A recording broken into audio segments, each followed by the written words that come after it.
اس کے بڑکے سے جو چیز گری تھی وہ ایک ماچس کی ڈبیا تھی۔ رمضان ابھی کمرے میں موجود تھا۔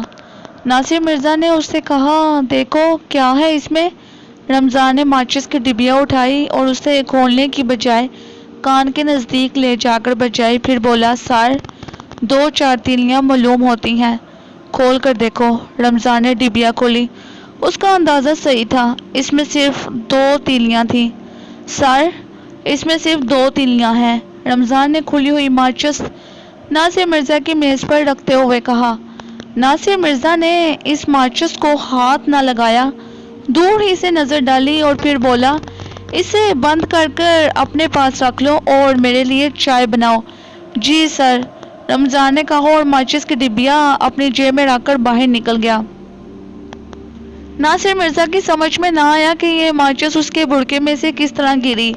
آیا اس نے جان بوجھ کر گرائی ہے یا اتفاقی طور پر بڑکے کی جیب سے نکل گئی؟ اس کا مطلب ہے کہ برکھا سگریٹ نوشی کرتی ہے، ورنہ ماچس اپنے پاس رکھنے کا کیا مطلب ہے؟ یہ بھی تو ہو سکتا ہے کہ اس ماچس میں کوئی بید ہو، کوئی اسرار ہو۔ یہ سوچ کر اس نے فوراً عابد کا نمبر گھمایا۔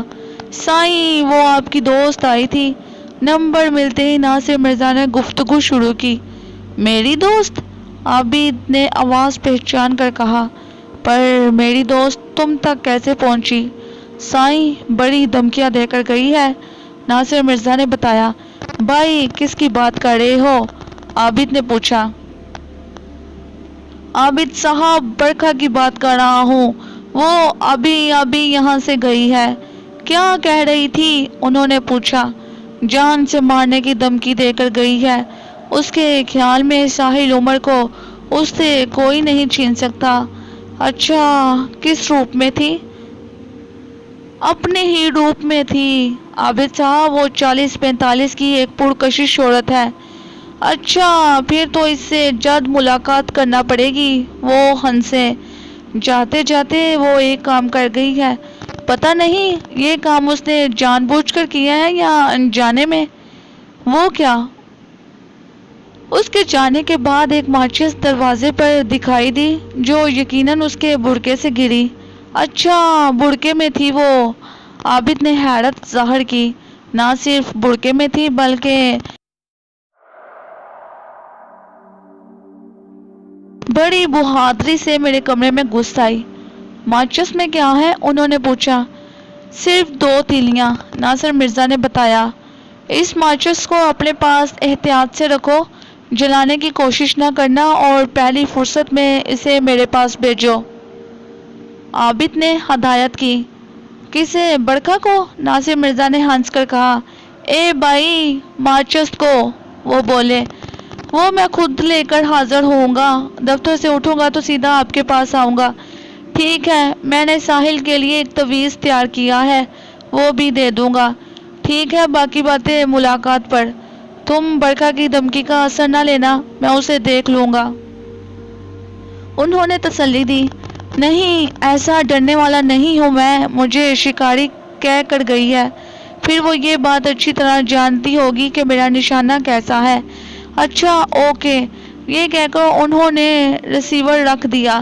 ابھی ریسیور رکھ کر ناصر مرزا نے ایک گہرا سانس ہی لیا تھا کہ اس کا مینیجر زاہد ملک بکھلایا ہوا کمرے میں داخل ہوا اور گھبرائے ہوئے لہجے میں بولا، سر وہ رمضان اندھا ہو گیا ہے۔ کیا؟ رمضان اندھا ہو گیا ہے؟ ناصر مرزا فوراً اٹھ کھڑا ہوا۔ کہاں ہے وہ؟ ناصر مرزا اپنے کمرے سے باہر نکلا۔ رمضان سامنے ہی ایک کرسی پر اپنی آنکھیں پکڑے بیٹھا تھا اور دفتر کے 2-4 لوگ اس کے گرد کھڑے تھے۔ ہوا یہ کہ جب رمضان چائے بنانے کے لیے کچن میں پہنچا تو اسے چولہا جلانے کے لیے ماچس کی ڈبیا کہیں نظر نہ آئی۔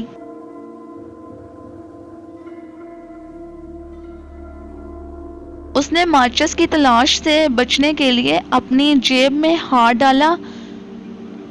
اس ماچس کی ڈبیا میں 2 تیلیاں موجود تھیں۔ اس نے ایک تیلی نکال کر ماچس پر رگڑی۔ تیلی سے جیسے ہی شعلہ نکلا، اسے دیکھتے ہی رمضان کی آنکھیں جاتی رہیں۔ ایک دم اس کی آنکھوں کے سامنے اندھیرا چھا گیا اور وہ کچن میں گھبرا کر زمین پر بیٹھ گیا۔ ایک بندے نے اسے کچن سے اٹھا کر باہر کرسی پر بٹھایا۔ رمضان نے بتایا کہ اسے اپنی آنکھوں سے کچھ دکھائی نہیں دے رہا۔ یوں یہ اطلاع زاہد ملک نے ناصر مرزا تک پہنچائی۔ ناصر مرزا نے سب سے پہلے وہ ماچس کی ڈبیا جس میں اب ایک تیلی موجود تھی اپنے ہاتھ میں کی۔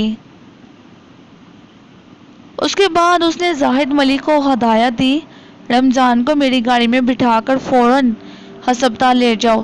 اس سلسلے میں جو بھی خرچہ ہوگا اسے میں برداشت کروں گا۔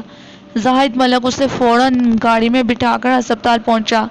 آنکھوں کے سرجن نے اس کا اچھی طرح معائنہ کیا اور معائنے کے بعد اس نے جو بات بتائی اسے سن کر زاہد ملک کا منہ کھلے کا کھلا رہ گیا۔ ڈاکٹر نے کہا، اس کی آنکھیں بالکل ٹھیک ہیں۔ ڈاکٹر صاحب، یہ آپ کیا کہہ رہے ہیں؟ اسے آنکھوں سے کچھ دکھائی نہیں دے رہا، آپ کہہ رہے ہیں کہ اس کی آنکھیں بالکل ٹھیک ہیں؟ یہ بات میں پوری ذمہ داری سے کہہ رہا ہوں، اس کی آنکھیں پوری طرح صحت مند ہیں۔ بھلا ماچس کی تیلی جلنے سے بھی کبھی کسی کی آنکھیں ضائع ہوئی ہیں، اور وہ بھی دونوں؟ ڈاکٹر نے بڑے وثوق سے کہا۔ رمضان، تم نے سن لیا ڈاکٹر صاحب کیا کہہ رہے ہیں؟ ہاں، میں نے سن لیا، رمضان نے پریشان ہو کر کہا۔ خدا کی قسم زاہد صاحب، مجھے کچھ دکھائی نہیں دے رہا، میں بھلا جھوٹ کیوں بولوں گا؟ اچھا آؤ میرے ساتھ، فون پر ناصر صاحب سے بات کرتے ہیں۔ زاہد ملک نے اس کا ہاتھ پکڑا اور آئی سرجن کے کمرے سے رمضان کو لے کر باہر آ گیا۔ ہسپتال کے استقبالیہ سے زاہد ملک نے ناصر مرزا سے بات کی، اسے ساری صورتحال بتائی اور پوچھا، سر اب کیا حکم ہے؟ ناصر مرزا نے زاہد ملک کی بات پورے تحمل سے سنی۔ ساری بات سننے کے بعد اس نے کہا، تم اسے دفتر واپس لے آؤ، میں سوچتا ہوں کہ اب اس کے لیے کیا کرنا ہے۔ ناصر مرزا نے ٹیلی فون منقطع کر کر ایک مرتبہ پھر عابد سے بات کی، انہیں رمضان کے اندھے ہونے کی داستان سنائی۔ پوری روادات سننے کے بعد عابد بولے، میں نے منع کیا تھا نا ماچس جلانے کو۔ خیر کوئی بات نہیں، تم ایسا کرو کہ اپنے چپراسی کو فوراً میرے پاس لے آؤ، میں دیکھتا ہوں کہ کیا معاملہ ہے۔ بھائی یہ عورت تو توقع سے زیادہ خطرناک معلوم ہو رہی ہے۔ ٹھیک ہے رمضان، واپس دفتر آ جائے تو میں فوراً آپ کے پاس لے کر آتا ہوں۔ یہ کہہ کر اس نے فون منقطع کر دیا اور ریسیور پکڑے سوچنے لگا۔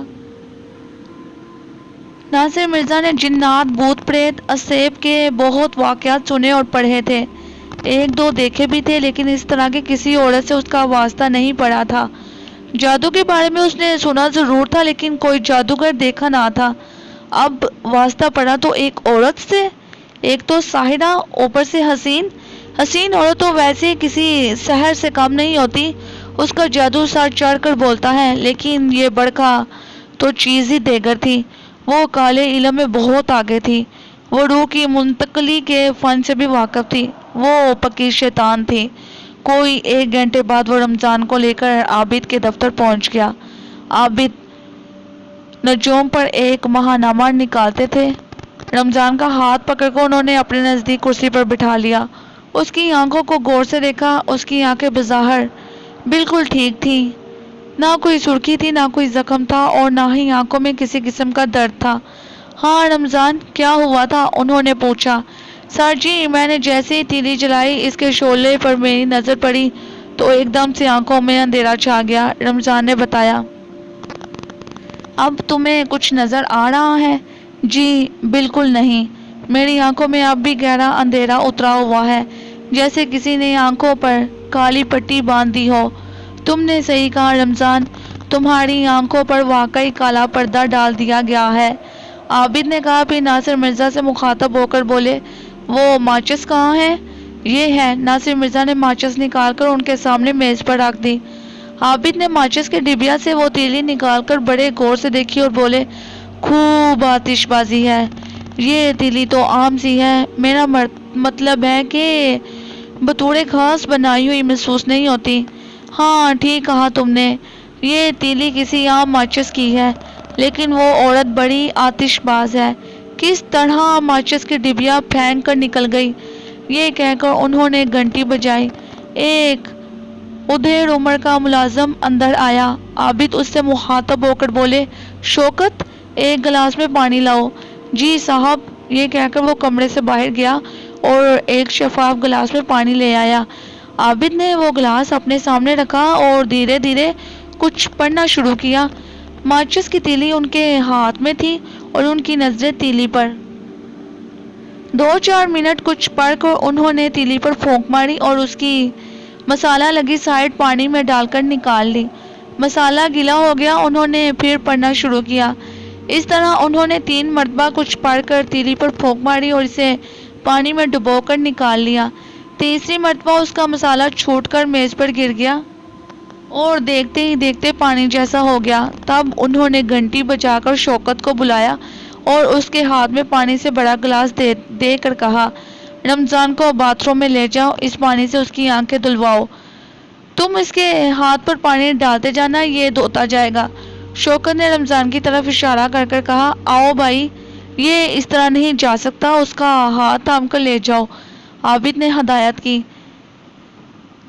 رمضان نے اندھوں کی طرح ادھر ادھر ہاتھ چلائے۔ تب شوکت کو احساس ہوا کہ بندہ اندھا ہے۔ یہ احساس ہوتے ہی اس نے فوراً رمضان کا ہاتھ پکڑ لیا اور دھیرے دھیرے کمرے سے نکال لے گیا۔ 5 منٹ کے بعد جب رمضان کمرے میں واپس آیا تو اس کے چہرے سے خوشی پھوٹی پڑتی تھی۔ سر، میں دیکھ سکتا ہوں، میری آنکھوں سے اندھیرا چھٹ گیا ہے۔ شکر ہے اللہ کا، ورنہ میں تو تمہاری طرف سے بڑا فکر مند ہو گیا تھا۔ ناصر مرزا نے اس کی طرف دیکھتے ہوئے کہا، اب تو تمہیں نظر آ رہا ہے نا؟ عابد نے تصدیق چاہی۔ جی سر، مجھے بالکل صاف نظر آ رہا ہے۔ آپ نے کمال کر دیا سر۔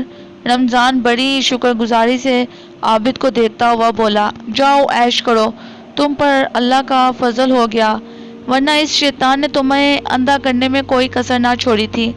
عابد نے اس کی طرف دیکھتے ہوئے کہا، اصل فضل تو مجھ پر ہوا، کیونکہ اصل نشانہ تو میں تھا، یہ بیچارہ تو ایسے ہی لپیٹ میں آ گیا۔ ناصر مرزا نے وضاحت کی، ہاں تم صحیح کہتے ہو، اب ہم دونوں کو اپنی حفاظت کے لیے بھی کچھ کرنا پڑے گا۔ عابد بولے، ساحل عمر کے لیے آپ نے کیا کیا؟ ناصر مرزا نے پوچھا۔ اس کے لیے میں نے تعویذ تیار کر لیا، اسے یہ تعویذ مستقل گلے میں ڈال کر رکھنا ہوگا۔ عابد نے کالے کپڑے میں سیلا تعویذ جیب سے نکال کر ناصر مرزا کے حوالے کرتے ہوئے کہا۔ پھر ناصر مرزا نے رمضان کو دفتر بھیج دیا اور وہ دونوں بڑی دیر تک آئندہ کی منصوبہ بندی کرتے رہے۔ آج صبح ہی سے برکا کی حالت خراب تھی۔ وہ بستر پر لیٹی کروٹیں بدل رہی تھی، بے چینی سے اپنے ہاتھ پاؤں ٹپک رہی تھی۔ اسے کسی کروٹ قرار نہ تھا، اس کا چہرہ سفید پڑتا جا رہا تھا اور نکاہٹ بڑھتی جا رہی تھی۔ ورشا کئی مرتبہ اسے ناشتے کا کہہ چکی تھی۔ نہیں ورشا، ناشتہ کرنے کو جی نہیں چاہ رہا، میرے اندر آگ لگی ہے، وہ تڑپ کر بولی۔ اگر گرمی لگ رہی ہے تو ایئر کنڈیشن اور تیز کر دوں؟ ورشا نے تجویز پیش کی۔ نہیں ورشا، مجھے پیاس لگی ہے، وہ اپنی زبان باہر نکال کر بولی۔ پیاس لگی ہے تو جوس لے آؤں؟ نہیں ورشا، یہ وہ پیاس نہیں ہے، یہ کوئی اور پیاس ہے۔ کیسی پیاس؟ ممی کچھ بتاؤ تو، میں تمہیں کئی مرتبہ اس طرح تڑپتے ہوئے دیکھ چکی ہوں۔ شام ہوتے ہوتے تمہاری حالت مردوں سے بدتر ہو جائے گی، اتنی کمزور ہو جاؤ گی جیسے برسوں کی مریض۔ ممی یہ تمہیں کیا ہوتا جا رہا ہے، کچھ بولو تو۔ ورشا نے برکا کا ہاتھ پکڑ لیا جو برف کی طرح ٹھنڈا ہو رہا تھا۔ بتاؤ ممی، تو جانتی ہے کہ میں نے تیرے نانا کو بینٹ چڑھا دیا تھا، اگر میں ایسا نہ کرتی تو وہ مجھے بینٹ چڑھا دیتا۔ وہ میری جان کا دشمن ہو گیا تھا اور ٹھیک ہوا تھا، اس کی جگہ کوئی اور ہوتا تو وہ بھی یہی کرتا، اسے یہی کرنا چاہیے تھا۔ میں اس کی تپسیا تھی، اس کا سرمایہ تھا، اس نے مجھ پر بہت محنت کی تھی، اس نے مجھے ہر وہ سحر سکھا دیا تھا جو اسے آتا تھا، وہ میرے ذریعے اس دنیا پر، دنیا والوں پر راج کرنا چاہتا تھا۔ اس کام کا آغاز اس نے بمبئی پہنچ کر دیا تھا، لیکن میں نے اس کے ساتھ دغا کی، اسے دھوکہ دیا، اس کے خوابوں کو چکنا چور کر دیا۔ بوڑھا ہو اس محبت کا جو مجھے مناف سے ہو گئی، مناف کی محبت نے مجھے راستے سے بھٹکا دیا۔ اپنے باپ، اپنے استاد کو چھوڑ کر میں مناف کے ساتھ نکل گئی۔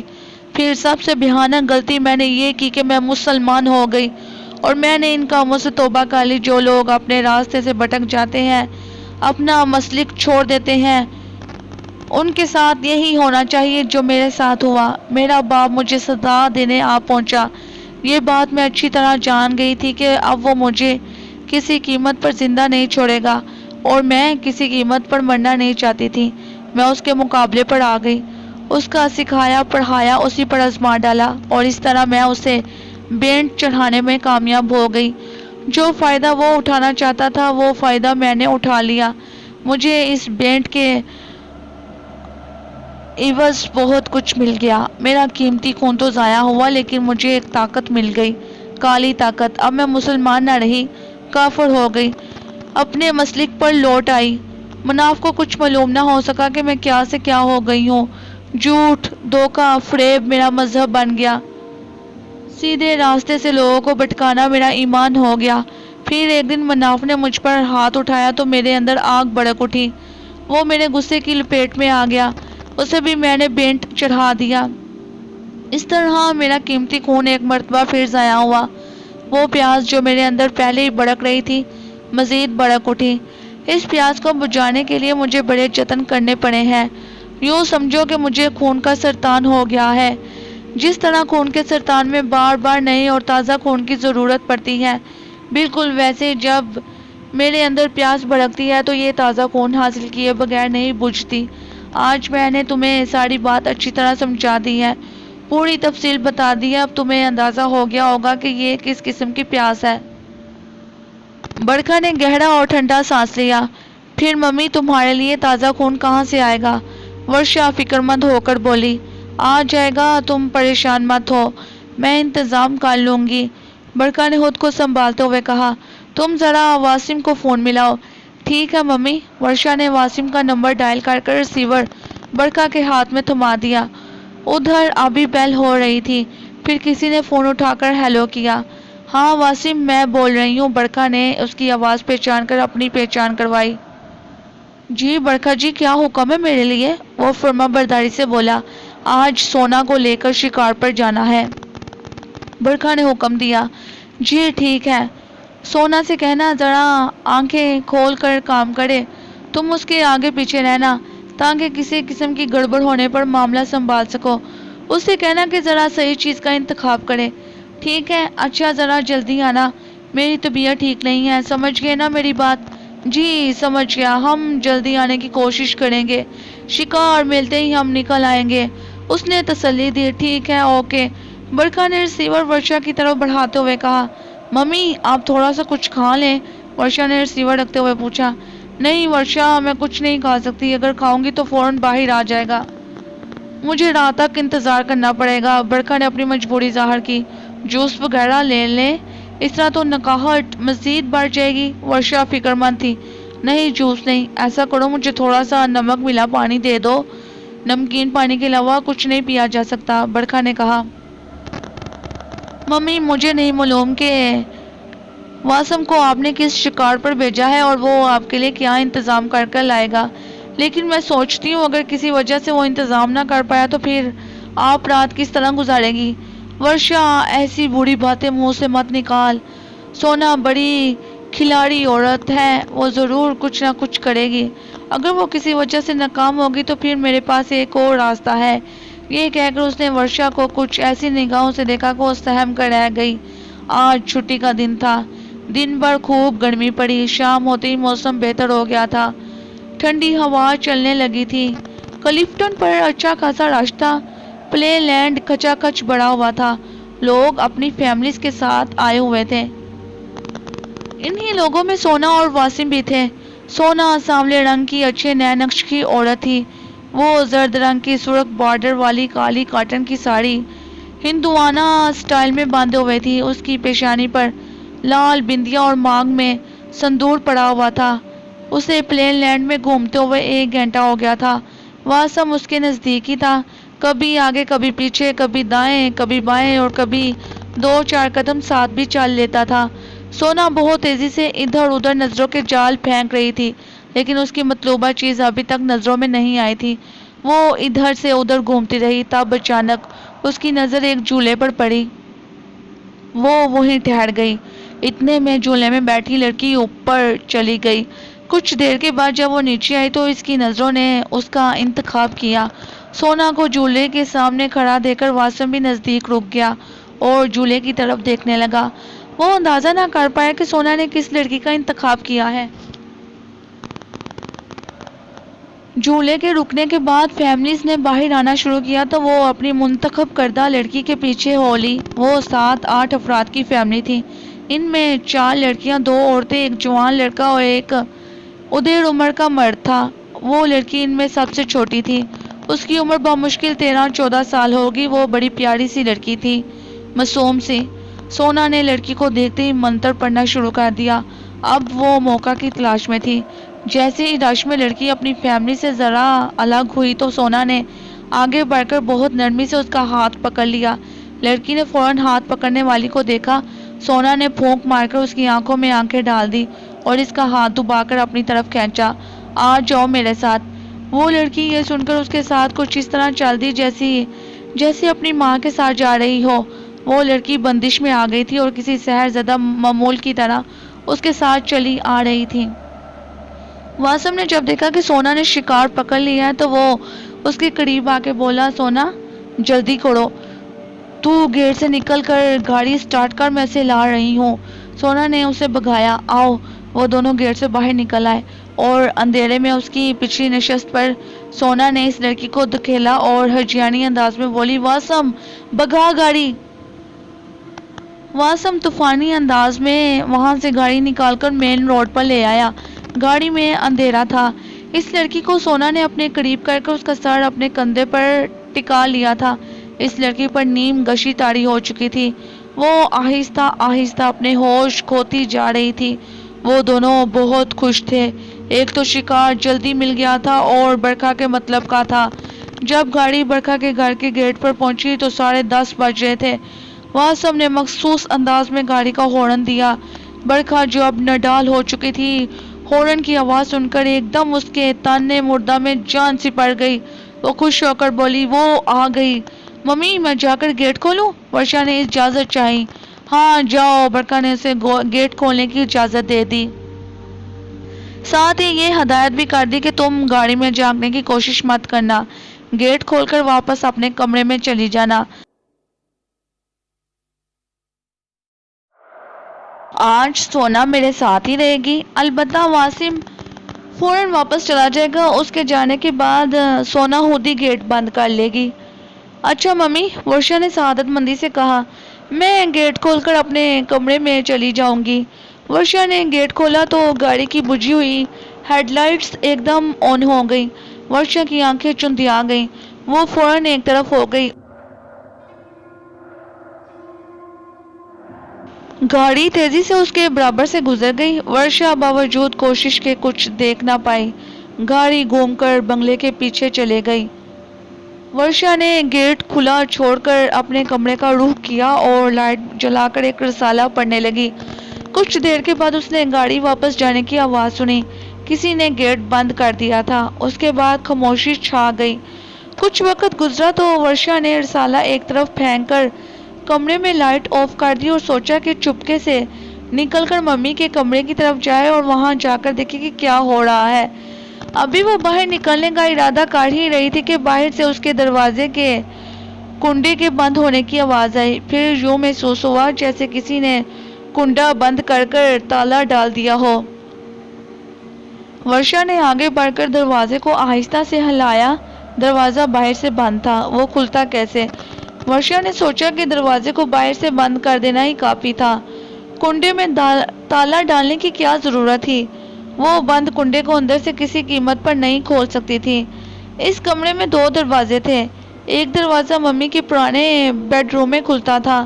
یہ وہ بیڈ روم تھا جس سے جان کر اس نے اپنے باپ مناف کو قتل ہوتے دیکھا تھا۔ اس کے باپ کو مارنے کے بعد برکھا نے یہ بیڈ روم چھوڑ دیا تھا۔ اس بیڈ روم کے برابر والے کمرے کو برکھا نے اپنا بیڈ روم بنا لیا تھا۔ برابر والے بیڈ روم کے درمیان بھی ایک دروازہ تھا۔ اگر اندر کے دونوں دروازے کھول دیے جائیں تو تینوں کمرے ایک ہو سکتے تھے۔ تینوں بیڈ روموں کو ملانے والے دونوں دروازوں کے اوپر شیشے لگے ہوئے تھے۔ ورشا لمبے قد کی لڑکی تھی۔ اس نے ذرا اچک کر دیکھا۔ برابر والے کمرے میں اندھیرا تھا۔ وہ تو خیر تھا ہی بند، تو وہاں اندھیرا ہونا ہی تھا، لیکن برکھا کے کمرے میں بھی اندھیرا تھا۔ اس کا مطلب ہے کہ برکھا اپنے بیڈ روم میں نہ تھی۔ اس نے دروازے میں دھکا مار کر دیکھا، دوسری طرف سے دروازہ بند تھا۔ ورشا اب اپنے کمرے سے باہر نہیں نکل سکتی تھی۔ وہ مایوس ہو کر بیڈ پر اوندھے منہ گری اور سسکیوں سے رونے لگی۔ برکھا اس وقت اس کمرے میں تھی جہاں دن میں بھی اندھیرا رہتا تھا۔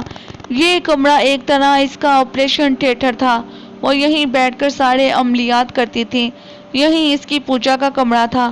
وہ شیطان کی پجاری تھی، اس شیطان کی پجاری جس نے انسان کے وجود میں آتے ہی قسم کھائی تھی کہ وہ رہتی دنیا تک اسے بھٹکاتا رہے گا، نقصان پہنچاتا رہے گا۔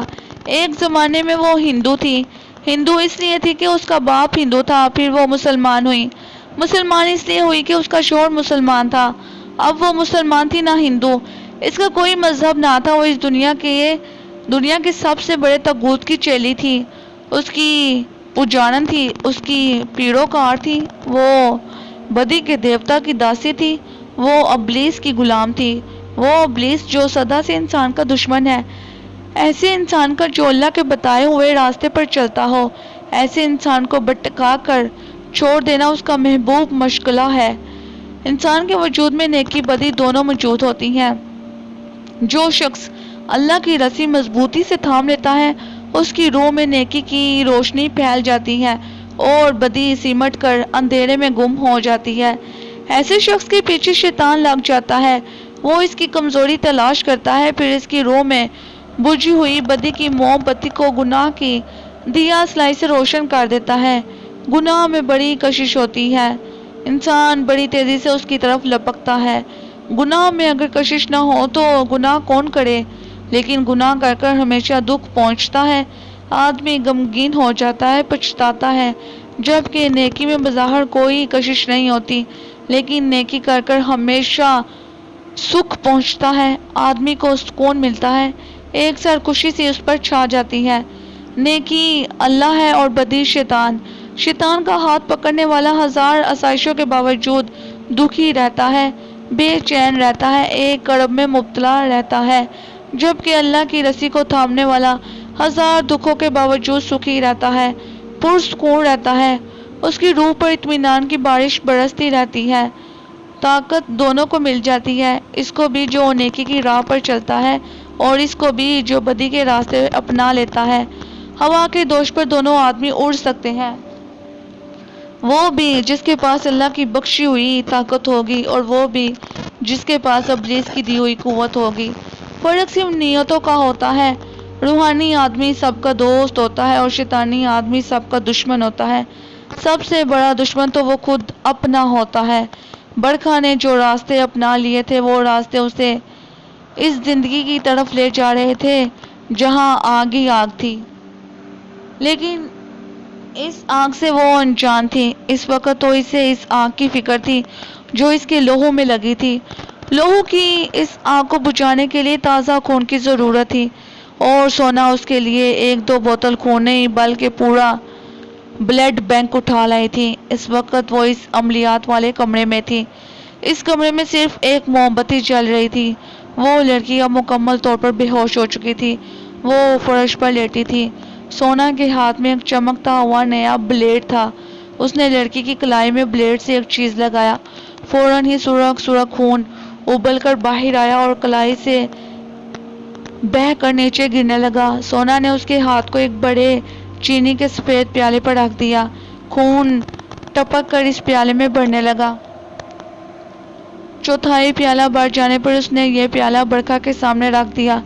برکھا آلتی پالتی مارے آسن جمائے بیٹھی تھی۔ اس نے آنکھیں بند کر رکھی تھی اور شیطان کا کلمہ پڑھ رہی تھی۔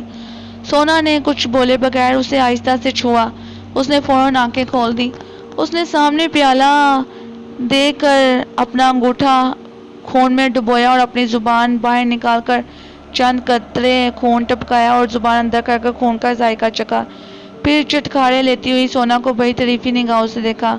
واہ سونا، تیرا جواب نہیں، میں آپ کی داسی ہوں برکھا دیوی، آپ کی خدمت کر کر مجھے خوشی ہوتی ہے۔ سونا نے دونوں ہاتھ جوڑ کر عقیدت سے اس کے سامنے سر جھکایا۔ برکھا نے وہ پیالہ اٹھا کر اپنے سر پر الٹ لیا اور بیٹھے بیٹھے سرشاری سے جھومنے لگی۔ پیالہ خالی ہوتے ہی سونا نے اٹھا لیا اور اس لڑکی کے جسم کے مختلف حصوں پر کٹ مار کر اس پیالے کو بھرنے لگی۔ خون میں بھیگی برکھا موم بتی کی روشنی میں بڑی عجیب لگ رہی تھی۔ وہ مسلسل ہل رہی تھی اور ناقابل فہم الفاظ کا ورد کر رہی تھی۔ کمرے میں پہلے ہی کیا کم بو تھی، لیکن اب یہ بو ناقابل برداشت ہوتی جا رہی تھی۔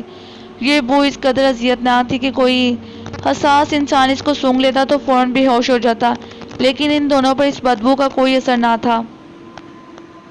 جھومتے جھومتے جو اچانک برکھا نے اپنا سر اٹھایا تو ایک لمحے کو سونا بھی کانپ اٹھی۔ کمرہ ویسے ہی تقریباً تاریک تھا، ایک موم بتی کی روشنی بھلا کتنا اندھیرا دور کر سکتی تھی۔ اس اندھیرے میں جب 1 فٹ لمبی زبان منہ سے باہر نکل آئے اور آنکھوں میں خونخوار چمک پیدا ہو جائے، رنگ ایک دم سیاہ ہو جائے، تو سامنے بیٹھنے والا انسان آخرکار کانپے گا نہیں تو کیا کرے گا؟ لا! برکھا نے اپنی زبان کو لپ لپاتے ہوئے بڑے وحشتناک انداز میں کہا۔ سونا اس پیالے کو خون سے لبالب بھر چکی تھی۔ اس نے وہ پیالہ اٹھا کر اس کے سامنے رکھ دیا۔ برکھا بڑی بے قراری سے اپنے دونوں ہاتھوں پر جھک کر اپنی 1 فٹ لمبی زبان پیالے میں ڈال رہی تھی۔ اس کے بعد کمرے میں چپ چپ کی آوازیں گونجنے لگی۔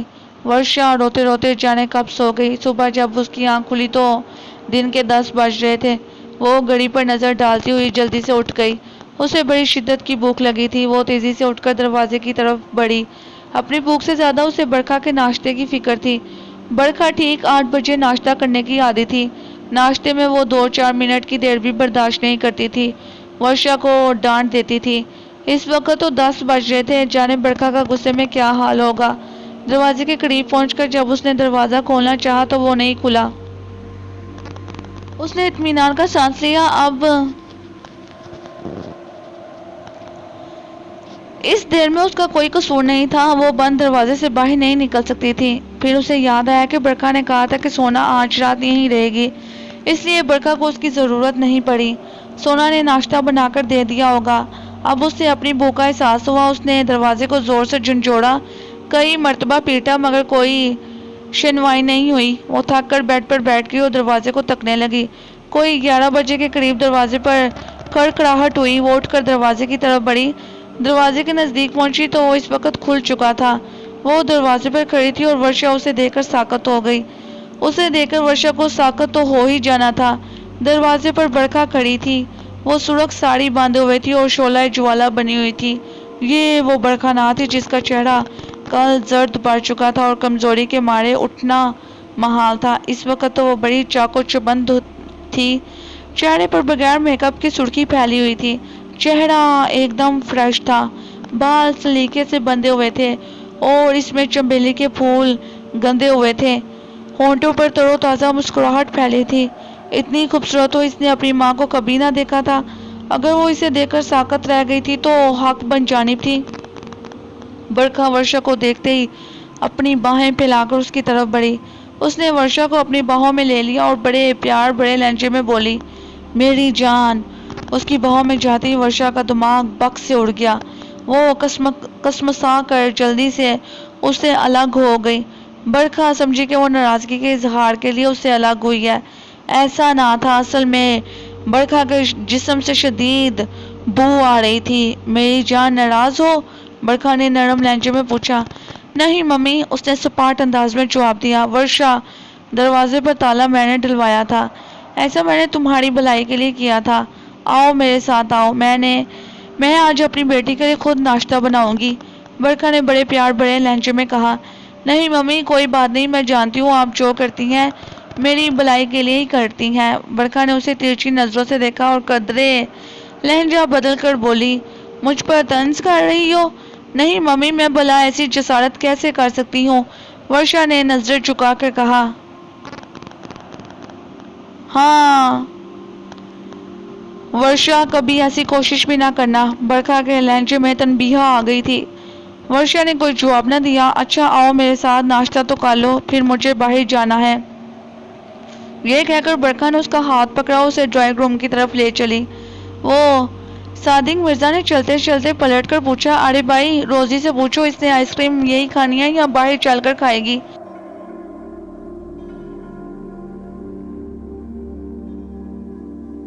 صادق مرزا کی بیگم نے پیچھے آئی فیملی پر نظر ڈالی، تب اچانک ہی یہ احساس ہوا کہ روزی ان میں نہیں ہے۔ ایک دم ہی کھلبلی مچ گئی۔ ارے روزی کہاں ہے؟ ابھی تو یہی تھی، کسی نے کہا۔ وہ میرے پیچھے تھی، کسی نے بتایا۔ وہ اس کے آگے تھی۔ روزی کے بارے میں سب کا یہی بیان تھا۔ وہ ابھی تو یہی تھی، لیکن روزی کا دور تک پتہ نہیں تھا۔ صادق مرزا اور اس کے نوجوان بیٹے ارباز صادق نے پلے لینڈ کا چپا چپا چھان مارا، لیکن روزی کا کوئی سراغ نہ ملا۔ روزی کا اصل نام روزینہ تھا۔ صادق مرزا کے دو ہی بچے تھے، ایک ارباز صادق جو روزی سے 5-6 سال بڑا تھا، اور ایک روزی تھی۔ صادق مرزا کی فیملی کے ساتھ روزی کی خالہ اور اس کی خالہ زاد بہنیں بھی تھیں۔ سب لوگ پریشان تھے۔ صادق مرزا نے پہلے اپنی فیملی کو گھر چھوڑا اور پھر پولیس اسٹیشن جانے لگا تو اس کے بیٹے ارباز صادق نے کہا، ابو چچا جان سے بات کر لیں، انہیں اطلاع دے دیں۔ ارباز نے نمبر ملا کر موبائل ریسیور صادق مرزا کے ہاتھ میں دے دیا۔ 2 گھنٹیاں بجنے کے بعد ادھر سے کسی نے فون اٹھایا اور باری لہجے میں ہیلو بھائی کی آواز پہ چڑھ کر صادق مرزا بہت دھیرے سے بولا، ناصر۔ جی بھائی جان کیا حال ہے؟ ناصر، خیر نہیں ہے؟ ارے کیا ہوا؟ ہم لوگ پلے لینڈ گئے تھے، وہاں روزی گم ہو گئی ہے۔ صادق مرزا کی آواز گلو گیر ہو گئی تھی۔ پلے لینڈ سے وہ کہاں جا سکتی ہے؟ رش میں ادھر ادھر ہو گئی ہوگی۔ ہم وہاں سے اس وقت آئے ہیں جب پورا پلے لینڈ خالی ہو چکا تھا۔ روزی ہم کو پلے لینڈ کے چپے چپے میں نہیں ملی۔ ہم نے اسے بہت تلاش کیا ہے، وہ کہیں نہیں ملی۔ اوہ! ناصر مرزا نے گہرا سانس لیا اور پھر توقف کر کے بولا، پولیس میں رپورٹ لکھوائی ہے؟ نہیں، میں ابھی پولیس اسٹیشن جا رہا تھا، میں نے سوچا کہ تم سے بات کر لوں۔ اچھا، آپ میرا انتظار کر، میں فوراً ہی گھر سے نکل رہا ہوں۔ یہ کہہ کر ناصر مرزا نے ٹیلی فون رکھ دیا اور گاڑی نکال کر کلفٹن کی طرف چل دیا، جہاں صادق مرزا ایک فلیٹ میں رہائش پذیر تھا۔ ناشتے کے بعد برکھا چلی گئی، وہ گاڑی میں کہیں گئی تھی اور شام تک آنے کا کہہ گئی تھی۔ ورشا کو سونا کہیں نظر نہیں آئی تھی، شاید وہ ناشتے سے پہلے ہی چلی گئی تھی۔ ورشا گیٹ بند کر پلٹی تو اس کے ذہن میں ایک ہی بات تھی کہ برکھا نے رات کو اسے قید کیوں کر دیا تھا؟ سونا اس کے لیے کیا لے کر آئی تھی اور ان دونوں نے مل کر رات کو کیا کیا تھا؟ آخر ایسی کیا بات ہوئی کہ برکھا کے مردہ تن میں ایک ہی رات میں جان پڑ گئی، بلکہ وہ کچھ ضرورت سے زیادہ ہی توانا اور حسین ہو گئی۔ پہلے وہ برکھا کے بیڈ روم میں گئی، بیڈ روم کا اچھی طرح سے جائزہ لیا، مگر وہاں سب کچھ معمول کے مطابق تھا۔ وہاں سے اسے کوئی سراغ نہیں ملا جس سے رات کے واقعے پر روشنی پڑتی۔ پھر اس نے دوسرے کمروں کا بھی جائزہ لیا، مگر وہاں سے بھی کوئی مشکوک چیز برآمد نہ ہوئی۔ اب صرف ایک کمرہ رہ گیا تھا، وہ تھا عملیات اور پوجا پاٹ والا کمرہ۔ اس کمرے میں ورشا 1-2 مرتبہ سے زیادہ نہیں گئی تھی۔ کمرہ تاریک اور بدبودار تھا۔ کمرے میں کوئی چیز نہ تھی سوائے اس 3 فٹ لمبے کپڑے کے ایک پتلے کے۔ یہ پتلا بڑا ہی ہیبت ناک صورت کا تھا۔ اس پتلے کے گلے میں برکھا روز پھولوں کا ہار خود اپنے ہاتھوں سے بناتی تھی اور ڈالتی تھی۔ برکھا نے اس کمرے میں داخل ہونے سے مانا تو نہیں کیا تھا، لیکن وہ کمرہ اس قدر وحشت ناک تھا کہ اس کمرے میں قدم رکھتے ہی خوف کی ایک لہر اٹھتی تھی۔ ورشا 1-2 مرتبہ کسی ضروری فون کال کے بارے میں بتانے گئی تھی، تب اس نے اپنی ممی کو موم بتی روشن کیے اس پتلے کے سامنے آسن جمائے بیٹھے دیکھا تھا، اور وہ کمرے میں تھوڑا اندر جا کر اسے ٹیلی فون کے بارے میں بتا کر فوراً ہی باہر آ گئی تھی۔ آج اس نے سوچا کہ وہ اس کمرے کو بھی اندر سے دیکھ لے۔ جب وہ اس کمرے کے دروازے پر پہنچی تو اسے حیرت کا جھٹکا لگا۔ کمرے کا نہ صرف دروازہ بند تھا بلکہ اس پر تالا بھی پڑا تھا۔ ایسا آج تک نہ ہوا تھا۔ یہ کمرہ عام طور پر کھلا ہی رہتا تھا، کیونکہ اس تاریک، بدبودار اور وحشت ناک کمرے میں برکھا کے سوا کوئی نہ جاتا تھا۔ ورشا نے تالے کو ہلا کر دیکھا، تالا بند تھا۔ اس نے برکھا کے بیڈ روم میں جا کر اس کی چابی تلاش کی، لیکن وہ وہاں موجود نہ تھی۔ ویسے بھی اتنے بڑے بنگلے میں ایک تالے کی چابی تلاش کر لینا اتنا آسان نہ تھا۔ اب ایک چانس اور تھا، اور چانس کے لیے اسے گھوم کر بنگلے کی پشت پر جانا پڑا۔ اس کمرے کی ایک کھڑکی ادھر کھلتی تھی، اگرچہ اس بات کی امید نہ تھی کہ وہ کھڑکی ادھر سے کھلی ہو۔ وہ جب اس کمرے کی پشت پر پہنچی تو اسے کھڑکی بند نظر آئی۔ مایوس ہو کر وہ پلٹنے ہی والی تھی کہ اس نے ایسے ہی اس پر ہاتھ رکھ کر اس کے پٹ کو اندر کی طرف دھکیلا۔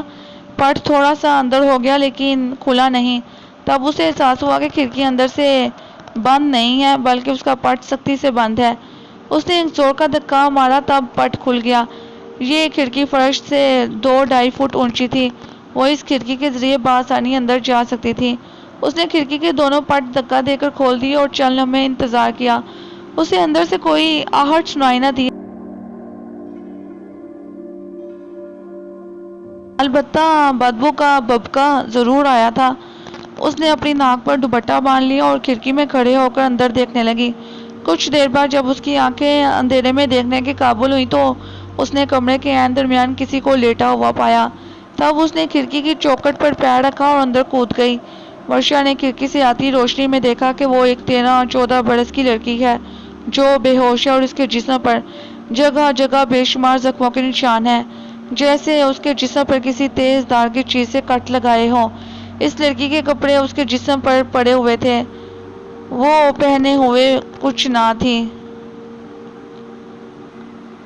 اس لڑکی کو دیکھ کر اسے رات ہونے والے ڈرامے کے بارے میں کچھ اندازہ ہو گیا تھا۔ وہ سمجھ گئی تھی کہ خون کے سرطان میں مبتلا اس کی ممی کو نیا خون کہاں سے دستیاب ہوا تھا۔ نہ جانے یہ معصوم لڑکی کون ہے، کس کی بیٹی ہے، اسے سونا کہاں سے اٹھا کر لائی ہے، یہ ممی نے کیسا وحشتناک کھیل رچایا ہے۔ اس کے دل میں اپنی ماں سے نفرت کا جو بیج موجود تھا وہ اب پھولنے لگا تھا۔ اس کے باپ پر خون پھینکنے کا وہ منظر بارہا اس کی نگاہوں میں گھوم جاتا تھا۔ جب وہ منظر اسے یاد آتا تھا اس کا دل کٹ کر رہ جاتا تھا۔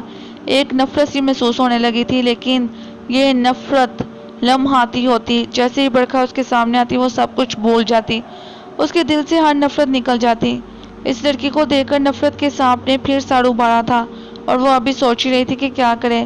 کسی نے گھر کی کال بیل بجائی۔ گھنٹی کی آواز سن کر وہ بے اختیار چونک گئی۔ اس نے اس لڑکی کو ویسے ہی چھوڑا، چوکھٹ پر پاؤں اڑا کر کھڑکی سے باہر کودی، کھڑکی کے دونوں پٹ بند کیے اور تیزی سے بنگلے کے گیٹ کی طرف بڑھی۔ جب اس نے چھوٹا گیٹ کھول کر سر باہر نکالا تو اس کے غصے کی انتہا نہ رہی۔ دروازے پر ایک فقیر مسکین صورت بنائے کھڑا تھا۔ اللہ کے واسطے بی بی کچھ مدد کرو۔ ورشا نے کوئی جواب دیے بغیر ہی دروازہ دار سے بند کر دیا اور اپنے کمرے کی طرف چل دی۔ روزی کو غائب ہوئے آج تیسرا روز تھا۔ ان 3 دنوں میں پولیس نے اپنی سی کوشش کر کر دیکھ لی تھی، وہ روزی کا سراغ لگانے میں ناکام رہی تھی۔ اخبار میں 2 دن سے ایک بڑا اشتہار جس میں روزی کی تصویر بھی موجود تھی تلاش گمشدہ کے عنوان میں شائع ہو رہا تھا، لیکن ابھی تک کسی قسم کی اطلاع وصول نہیں ہوئی تھی۔ پورا گھر، پورا خاندان پریشان تھا۔ روزی پورے گھر کی لاڈلی تھی۔ ناصر مرزا تو اس پر جان دیتا تھا، وہ اس کی پیاری بھتیجی تھی۔ گھر میں وظیفے وظائف جاری تھے، جس کے ذہن میں جو تدبیر آ رہی تھی اس پر عمل کیا جا رہا تھا، لیکن کہیں سے کوئی کامیابی کی امید نظر نہیں آ رہی تھی۔ ناصر مرزا کی بھتیجی گم ہوئی تھی۔ ساحل عمر اور مسعود آفاقی کا پریشان ہونا فطری تھا۔ وہ تینوں سر جوڑے بیٹھے تھے، اپنی اپنی سوچ کے مطابق اظہار خیال کر رہے تھے، مگر کسی کی سمجھ میں روزی کے غائب ہونے کی وجہ نہیں آ رہی تھی۔ اگر یہ اغوا کا کیس تھا تو ابھی تک تاوان کیوں نہیں مانگا گیا تھا؟ ایک خیال یہ بھی تھا کہ لڑکی ناراض ہو کر کہیں چلی نہ گئی ہو، کیونکہ یہ عمر بڑی جذباتی ہوتی ہے، لیکن ایسی بات نہ تھی۔ روزی گھر بھر کی لاڈلی تھی، اس کے ناراض ہو کر کہیں چلے جانے کا سوال ہی نہ تھا۔ لے دے کر بس اب یہی بات رہ گئی تھی کہ کہیں وہ عورت فروشوں کے ہتھے نہ چڑھ گئی ہو، کوئی عورت اسے ورگلا کر نہ لے گئی ہو۔ پھر اچانک ساحل عمر کو خیال آیا۔ اس نے ناصر مرزا سے مخاطب ہو کر کہا، بھائی کیا اس سلسلے میں عابد صاحب سے مدد نہیں لی جا سکتی؟ لی جا سکتی ہے۔ ناصر مرزا کے چہرے پر خوشی آ گئی۔ عابد کا خیال ذہن میں آیا ہی نہیں، ان کے گھر چلے؟ مسعود آفاقی نے فوراً کہا۔ وہ اس وقت گھر پر نہیں ہوں گے، وہ رات 10 بجے تک دفتر میں ہوتے ہیں، دیر تک بیٹھنے کے عادی ہیں، ناصر مرزا نے بتایا۔ چلو ان کے دفتر چلتے ہیں، جانے سے پہلے ٹیلی فون پر چیک کر لیں۔ ساحل عمر نے رائے دی۔ ہاں یہ ٹھیک ہے، مسعود آفاقی نے فوراً تائید کی۔ پھر جب یہ تینوں دوست عابد کے دفتر پہنچے تو وہ ان کے منتظر بیٹھے تھے۔ تینوں کو ایک ساتھ دیکھ کر وہ معنی خیز انداز میں مسکرائے، پھر بولے، یہ فنکاروں کا قافلہ کہاں گھوم رہا ہے؟ عابد صاحب یہ دونوں تو واقعی فنکار ہیں۔ ناصر مرزا نے مسعود کی طرف اشارہ کر کر کہا، مجھے کہاں آپ نے کانٹوں میں گھسیٹ لیا؟ کانٹوں میں نہیں، پھولوں میں گھسیٹا ہے، آپ کو بھی ہمارے ساتھ فنکار بنا دیا ہے، مسعود آفاقی نے ہنس کر کہا۔ عابد صاحب اس وقت ہم ایک غمگین مسئلہ لے کر آپ کے پاس آئے ہیں۔